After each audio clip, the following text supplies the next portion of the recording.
আসসালামু আলাইকুম ভিউয়ার্স, আপনাদেরকে গার্ডেনিং টিপসের চ্যানেলে স্বাগতম। আজকে আমি আপনাদেরকে অর্গানিক মিক্সড ফার্টিলাইজার তৈরি করে দেখাবো। চলুন সারটি তৈরি করা যাক। এখানে আমি প্রথমে 5 কেজি ট্রাইকো কম্পোস্ট এবং 5 কেজি ভার্মি কম্পোস্ট নিয়েছি।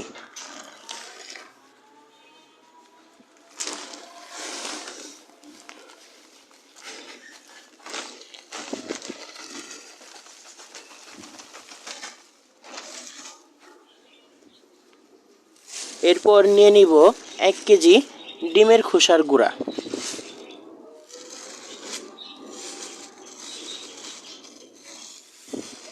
ডিমের খোসা গাছের ক্যালসিয়ামের ঘাটতি পূরণে সহায়তা করে।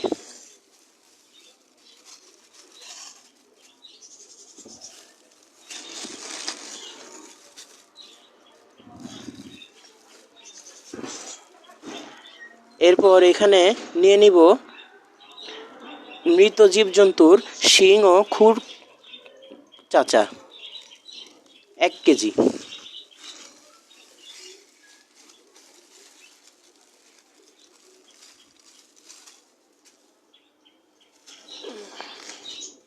এরপর এখানে 1 কেজি হাড়ের গুঁড়া নিয়ে নেব।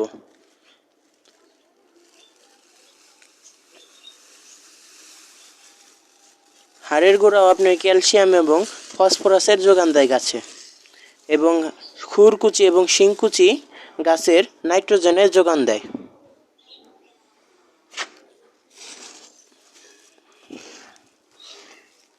এবং এরপর নিয়ে নিব আপনার বাদাম খোল বা বাদামের খোসার গুঁড়া 1/2 কেজি।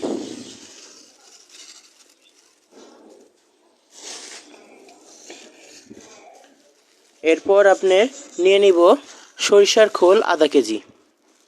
বাদাম খোল এবং সরিষার খোল দুইটা একই কাজ করে, তার জন্য 1/2 কেজি 1/2 কেজি নিয়েছি। কারণ আমার কাছে সরিষার খোল কম আছে দেখে এজন্য। আপনারা চাইলে 1 কেজি নিতে পারেন বাদাম খোলের পরিবর্তে।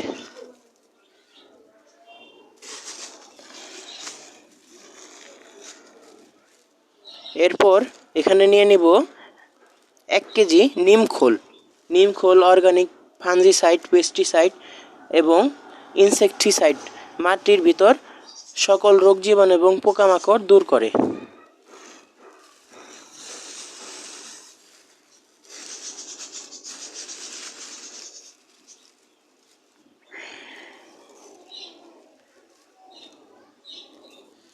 এবং এরপর নিয়ে নিব ঝিনুকের গুঁড়া 1 কেজি।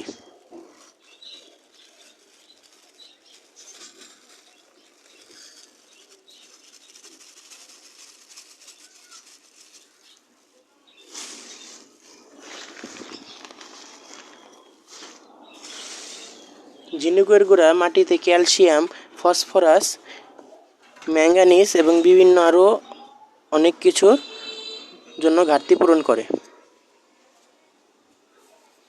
এখন এই সব সারগুলো একসাথে মিক্স করে নিব ভালো করে।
দলা ভেঙ্গা দিতে হইব।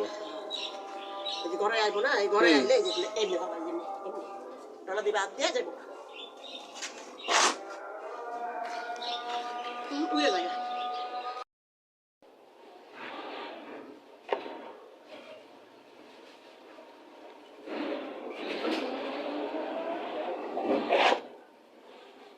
এখানে হলো মোট 15 কেজি সার, বুঝছো? কত দাম?